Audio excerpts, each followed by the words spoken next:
America Iran में बारूदी विस्फोट वाला चैप्टर खोलते हैं।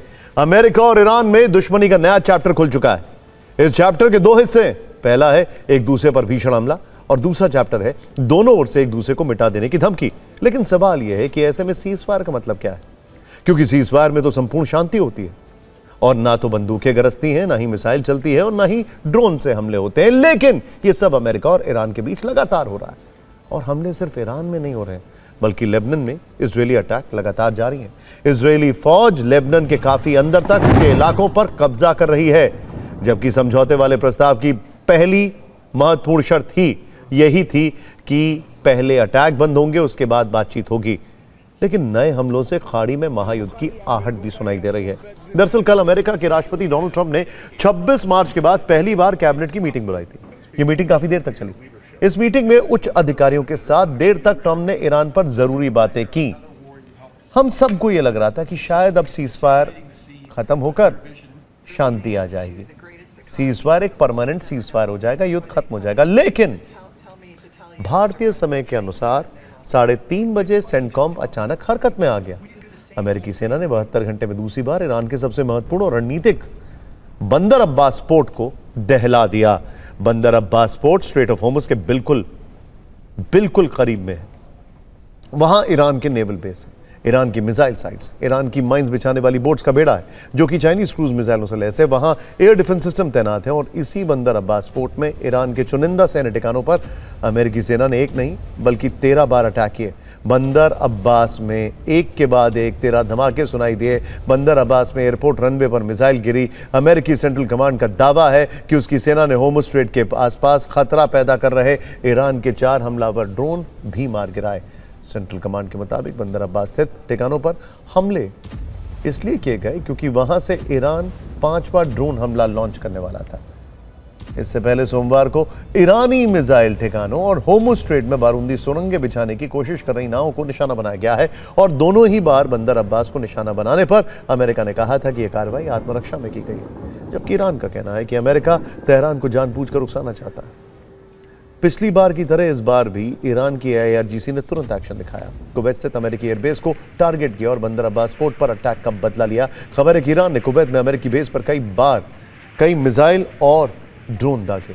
ईरान का दावा है कि कुवैत बेस से ही बंदर अब्बास पर अमेरिकी सेना ने हमला किया था।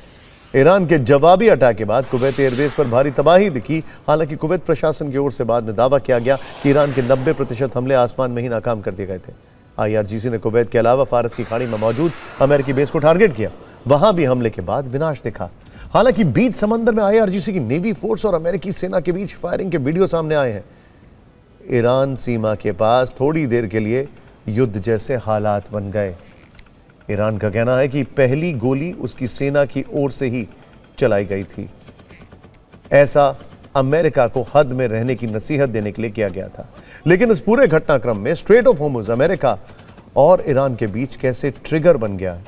वहां मिसाइल से हमले भी हो रहे हैं, दोनों तरफ की सेनाओं के बीच झड़पें भी हो रही हैं और इसी होर्मुज को लेकर अमेरिका और ईरान में जुबानी जंग भी तेज है। ट्रंप ने कैबिनेट मीटिंग के बाद ईरान को सबसे नई धमकी दी है। कहा है कि अमेरिकी शर्तों को मानना ईरान की मजबूरी है। बातचीत फेल हुई तो ईरान पर हमले का विकल्प खुला है। डील नहीं होने पर ईरान को गंभीर परिणाम भुगतने होंगे। अमेरिकी विदेश मंत्री मार्को रूबियो ने चेतावनी दी।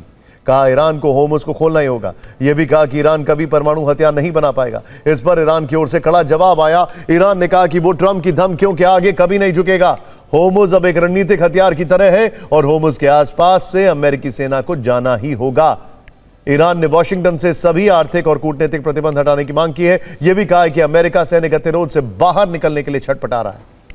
हालात चिंताजनक हैं, तस्वीरें लगातार बदल रही हैं। अमेरिका और ईरान के बीच मई के महीने में ही 4 बार सीजफायर टूट चुका है। सबसे पहले 3-4 मई की रात अमेरिका ने ईरान के द्वीपों और तटीय इलाकों पर हमला किया। इसके बाद 7 और 8 मई को भी ईरान की 3 बंदरगाहों पर अटैक हुए। 25 मई ईरानी मिसाइल ठिकाने और होर्मुज स्ट्रेट में बारूदी सुरंगें बिछाने की कोशिश कर रही नाव को निशाना बनाया गया और फिर कल रात आत्मरक्षा का बहाना बनाकर एक बार फिर बंदर अब्बास को टारगेट किया गया है। स्ट्रेट ऑफ होर्मुज अब तनाव के केंद्र में। यहां लगातार हमले हो रहे हैं और यह हमले भीषण युद्ध का कारण भी बन सकते हैं, क्योंकि बंदर अब्बास जैसे रणनीतिक ठिकाने पर हमले ईरान के लिए बड़ी चोट है। लेकिन अमेरिका बार बार बंदर अब्बास को ही टारगेट क्यों कर रहा है? इसकी एक वजह है होर्मुज पर कंट्रोल। बंदर अब्बास होर्मुज स्ट्रेट के सबसे सकरे हिस्से पर है। अगर आप इसको ध्यान से देखें, मैं आपको समझाने की कोशिश करता हूं। यह ठीक नीचे जो आपको दिखाई दे रहा है, यह है स्ट्रेट ऑफ होर्मुज, और जो मेरी तरफ आप देख रहे हैं उस पॉइंट पर है बंदर अब्बास। स्ट्रेट ऑफ होर्मुज का ये जो टर्न है, ये जो आपको दिखाई दे रहा है, यहीं पर कई माइंस बिछी हुई हैं। अमेरिका ने इस पार्ट पर कंट्रोल कर रखा है, ईरान ने इस पार्ट पर कंट्रोल कर रखा है। यह है गल्फ ऑफ ओमान और यह है गल्फ ऑफ पर्शिया, यह है गल्फ ऑफ पर्शिया और यह है गल्फ ऑफ ओमान। ओमान की तरफ से इन्होंने कंट्रोल कर रखा है, और ओमान धीरे धीरे अब ईरान के पाले में जाता दिखाई दे रहा है। उसकी डिटेलिंग भी हम आपको करने वाले हैं। खैर, यहां से गुजरने वाले हर तेल टैंकर और जहाज पर सीधे नजर रखी जा सकती है बंदर अब्बास से, जिसका सीधा मतलब जो बंदर अब्बास को कंट्रोल करेगा, होर्मुज पर उसी का कंट्रोल होगा। दूसरी वजह यह है कि बंदर अब्बास में ईरान का नेवल बेस है, IRGC की नेवी का मुख्यालय, यहीं पर ईरान की माइंस बिछाने वाली बोट का बेड़ा है। इसके अलावा मिसाइल पावर के लिहाज से भी बंदर अब्बास ईरान के लिए अहम है। यहां के पहाड़ी इलाकों में मिसाइल साइट्स हैं, आत्मघाती ड्रोन्स की भी बड़ी तैनाती है। इसके अलावा वहां एयर डिफेंस सिस्टम तैनात है। अमेरिका इसी ताकत को कमजोर करना चाहता है। बंदर अब्बास पर हमलों का एक आर्थिक पहलू भी है। ईरान के व्यापार के लिए सबसे महत्वपूर्ण बंदरगाह है। 85% समुद्री व्यापार यहीं से होता है। यही वजह है कि ईरान ने हमलों का तुरंत जवाब दिया और अमेरिका के सहयोगी देशों में से एक कुवैत में अमेरिकी बेस को निशाना बनाया। मैंने आपसे कुछ जिक्र किया था अभी, किसके बारे में जिक्र किया था? ओमान की मैं बात कर रहा हूं, क्योंकि इसी होर्मुज को लेकर पहली बार ट्रंप ने एक ऐसे देश को धमकी दी है जो सीधे तौर पर इस पूरे संघर्ष के सीन में कभी नहीं था। यह देश है ओमान। ओमान का रोल था मीडिएशन करने का जब कतर फेल हो रहा था। ओमान, जिसे ट्रंप ने डायरेक्ट वार्निंग दी है, उन्होंने कहा कि ओमान को बाकी देशों की तरह ही व्यवहार करना होगा। ओमान ने बात नहीं मानी तो अमेरिका उसे तबाह कर देगा। अगर ओमान ये बात समझता है तो यही उनके लिए ठीक भी रहेगा। गौर करने वाली बात यह है कि ओमान खाड़ी में अमेरिका का ही एक सहयोगी देश है। दोनों देशों के बीच लंबे समय से रक्षा सहयोग समझौता है। इसी समझौते के तहत ओमान के पोर्ट और एयरबेस तक अमेरिकी सेना को एक्सेस मिला हुआ है।